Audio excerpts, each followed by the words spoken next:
Hey guys, Anonymous Kangaroo back here with another video. This time I'm playing World of Tanks. Now if you don't know, this is a 15 versus 15 realistic tank simulator game where each player controls a tank, and the aim of the game is to either destroy all enemies or to capture each other's bases. If you notice in the mini-map down here on the bottom right, the enemy team spawns on the opposite side of the map, and basically the spotting system works. You can only see the enemy tanks if you yourself can see them, or if one of your teammates can see them. I'm actually going to turn the volume down here for a second. So yeah, I am actually in the Tier 9 Object 704. It is a Soviet tank destroyer from back in World War II or post-World War II, most likely. It's got a very, very interesting front end here. The armor on the front is actually rather thick and is able to bounce some shells, and so that allows this tank to be one of the more up close and personal in your face kind of tanks, more brawling and on the front lines per se of the battlefield for your team. Now it looks like a lot of our team has actually gone to the eastern side of the flank. Yes, this map is northeast, south, and west. That is the way that it is most often referred to as. And so I am by myself over here, and I have to support this friendly Tier 8 heavy tank, the IS-3, which is actually up. It seems like he wanted to make the push early, but nobody else on our team seemed to realize that and wanted to follow him. And so he is up there by himself, which is fine for now, but I am there to support him. I'm actually going to go back to the view that I was using during this game. And so it looks like he pulls around the corner there and spots the Tier 8 medium tank, the M4A1 Ravioli, which is just technically an M4 with a French turret and a French gun. Same armor, same everything. And so I notice he goes across the opening here, and I see that the IS-3 has also spotted another Tier 8 tank, the KV-4, and just take a shot real quick. And so on that note, the note of me lobbing that shot through the hole there on the side of the building and the side of the hill, the running joke with this game is that there's a Russian bias towards how accurate these guns are, and so the running joke is that since this is actually a game that was made, there's another shot, just, no aiming required. Anyways, this is a game that was made by I mean, I don't want to say the Russians, but people of the Czechoslovakian descent. And the joke is, since the numbers in the game say that these guns should not be accurate, but if you sacrifice enough dissidents to the gulag, then Stalin himself will reach up from the grave and guide your shell into whoever happens to be on the other end of the business end of the gun. And so tactically speaking, now the IS-3 managed to die up there, which is okay because we're still ahead on on kills. We're ahead by one. But I am just sitting here waiting for someone to come around the corner. It looks like this KV-4 is going to have a go, but again, with the accuracy and the Russian guns, I do have enough penetration to be able to get through his thick frontal armor. Looks like the artillery is there to back me up and get another shot into him. I checked the flank to make sure he's not going to come around, and here we go again with the Russian accuracy. I'll tell you what, this light tank moving very quickly across, oh, no problem. In Soviet Russia, gun shoot you. And so yeah, we take him out, and it looks like the artillery that was supporting this IS-2 heavy tank manages to get artilleried himself, because that WZ-132 did spot him. And so it's just me and this IS-2 over here. Now, normally that IS-2 should have pushed up with the IS-3 at the beginning of the match and supported him so that I could also support them from the back, and they wouldn't have lost that frontal position as quickly. But I guess I'm kind of thankful that he did stay back, since I have someone else to draw the fire. And so I decide to make the decision to actually try and go around the flank here.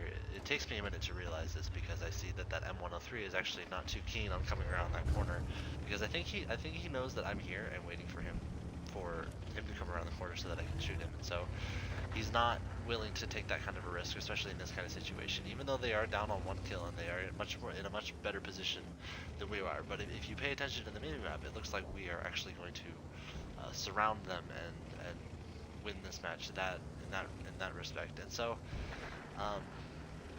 I decided to go around the solid cover here like I was talking about earlier, and because I see this KB4 over here, I want to see if I can try to get shots on him, but it looks like he is just over the ridge line there. And so I wanted to push up a little more. I'm not too keen on going out into the middle of this field, but I took a glance up and I looked and I saw that the kill counts were in our favor, and they did not have anything of any significant armor left on their team. And so here I go, I'm going to have a punt at the KV4. Just a little bit of aiming there, and it looks like we managed to track him. We do bounce a shot from the Scorpion G, which is actually a very fast reloading and a fast aiming tank destroyer that was just recently put in the game. So that KV4 does get another shot on us, but I do repair my tracks as soon as possible because I know that that Scorpion G and the artillery is probably paying attention to me. So I try to come around the corner to get a shot on the KV4, but the T-43 stops us in our tracks and we have to turn and face him as an enemy and put this building between me and him. And I know that the artillery is paying attention to me because that T-43 can spot me since I'm within, I think it's 10 meters of him. It's proximity spotting of some sorts, and so I can't really do anything because I had already used my repair kit, so the artillery just was able to keep me tracked. But here we go, I'm going to have a punt at the KB4. Russian accuracy, weak points. What are weak points? I have enough penetration to go through any kind of armor. It does not matter. But it looks like that KB4 did actually manage to damage our gun, and that might come into play here when the Scorpion G might maybe comes around the corner and there's those posts on the side of the building. And so I know that I'm by myself here and I don't have anyone to back me up. And it looks like I did actually fluff the shot. And so that T-43 and the Scorpion G were both paying attention. And since they both know that the Object 704 has a long reload, they both decide to come out and around the corner because they know that they will be able to have a shot at me without me being able to defend. But it does look like we have some competent teammates backing us up. The artillery takes out that T-34/3, and the AT-15 puts in a good hit on the Scorpion G before the artillery does take him out. And so not all artillery are terrible players. There's another running joke with this game that, oh, if you play artillery, you don't know how to play the game. You just sit in the back and it's the the laser cannon from space. But if you play artillery regularly, you will know that the accuracy of artillery far outweighs the ability to actually land any shots.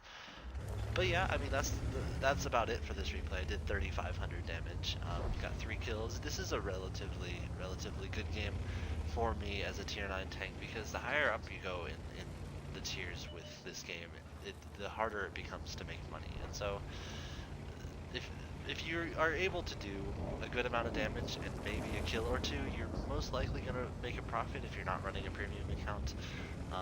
But I usually run a premium account just because I'm not exactly the best at this game. But that makes it okay. And it looks like the MX-1390 there decided to ram kill the artillery in exchange for his own life. Was it worth it? Maybe. Who knows? But yeah, that was World of Tanks. That was a replay. Let me know if you guys want to see something similar to this. I know my first video was a Rocket League video, and that's actually something that I'm probably going to be posting more about. But this is another game that I play regularly. I'm probably going to post more replays. But yeah, I also play World of Warships and War Thunder that are more along the lines of this game. I'm thinking about starting a Skyrim Let's Play of the remastered version that Bethesda just released. They definitely did a revamp on the graphics compared to the original game. And so that is something that I'm actually interested in doing a playthrough since I never actually completed the first Skyrim game.